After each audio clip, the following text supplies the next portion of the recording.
Oi. So I'm going to do an update today. I haven't done a movie review for a little while, or shown you exactly what I've got lately in the last week or so. So I thought I'll just combine the two, and I'll start off with the movies that I've seen, and just give you a quick synopsis of them, and then I'll show you all the movies that I've picked up that I've planned to watch sometime soon. So I'll start off with Wrath of the Crows, and basically I saw Deranged Duncan buy this, and at Dark Delicacies, I think he got it signed, and then he watched it and he really loved it, so I thought I'd better pick this up. And it's a good film.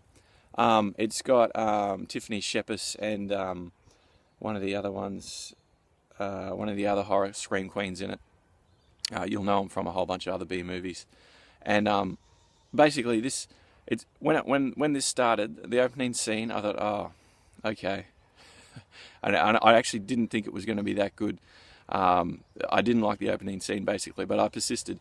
And there's this quite an interesting story that unfolds here. I won't say too much about it. And, I mean, it's not a story that you particularly didn't see coming. As it unfolds, you're like, okay, yep, I get it. But it's, as far as B movies goes, this is, it's an ambitious one, that's for sure. Within the low budget, this director has done a really good job. But I mean, keep in mind, this is still a B movie, albeit one of your better ones. I just won't say too much about it, but it kind of, at the start, it feels a little bit like Saw. It's got that little bit of vibe to it, and then it changes by the end of the film. This is sort of a horror movie that sort of starts in one way and then finishes in another. But I mean, there's tons of gore in this. Like I said, I think it's got a couple of the big scream queens in it. But yeah, I really enjoyed this film. It's definitely a good one to check out. The next one I watched was The Thing, the original The Thing, and this is brilliant. This film, I really love John Carpenter's The Thing. I think it's one of the top horrors ever, and this is actually up there. It's hard because this film focuses on different things than Carpenter's does. This is all about sort of these guys banding together and trying to fight the Thing, and Carpenter's is much colder and bleaker, and there's not so much. It's more about them all being separated and distrusting everybody. In Carpenter's one, there are almost two different sort of themes going on there. But I would rate this up beside Carpenter's, absolutely. But it's hard to judge these two together side by side as a remake, because it's not quite a remake. He's done a slightly different thing. Plus, he's got the beauty of better special effects in the 80s. So yeah, man, this is well worth a watch. It's a brilliant film. Really loved it. And then I checked out the Rites of Spring, and I picked this up pretty much because the cover looked awesome. It looked old school, and I enjoyed this. It's got some bad reviews.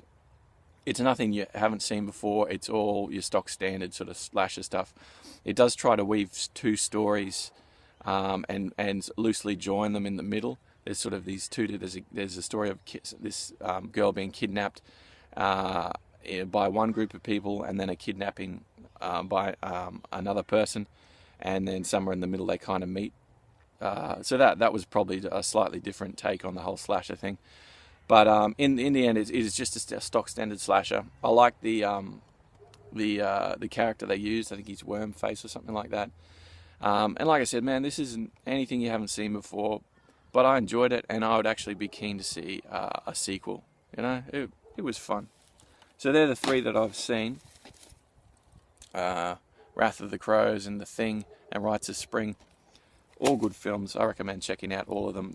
Each one's for a different audience, slightly different audience, really. And then here we go to the ones that I've picked up lately. I picked up this 4-movie marathon, and I actually picked it up for The Vagrant, because I really like that film, The Vagrant. But it's also got these 3 others. I like the look of The Outing. I reckon that might be good too. So what's it got on it? What's the Matter with Helen, The Godsend, The Vagrant, and The Outing? I reckon there'll be at least a couple of good films in there. I know The Vagrant's good because I've seen it before. I got this one, And Soon the Darkness, and that's a remake. I actually bought the original. I think the original's British, and I've yet to watch the original. I'll watch that first, and then I'll check out this remake. But I reckon it'll be all right. And then a couple of Aussie ones. Acolytes. I don't know much about this. I think it's about a couple of kids who witness a serial killer burying or killing someone out in the woods or something like that. It looked kind of cool, so I got that. And this one, In the Winter Dark, and that's another Aussie film which I've never seen, and it just looked kind of mysterious. I don't know. I reckon it might be good.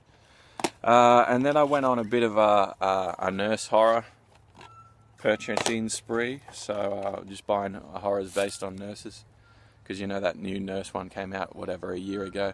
So I got this old one, The Nurse.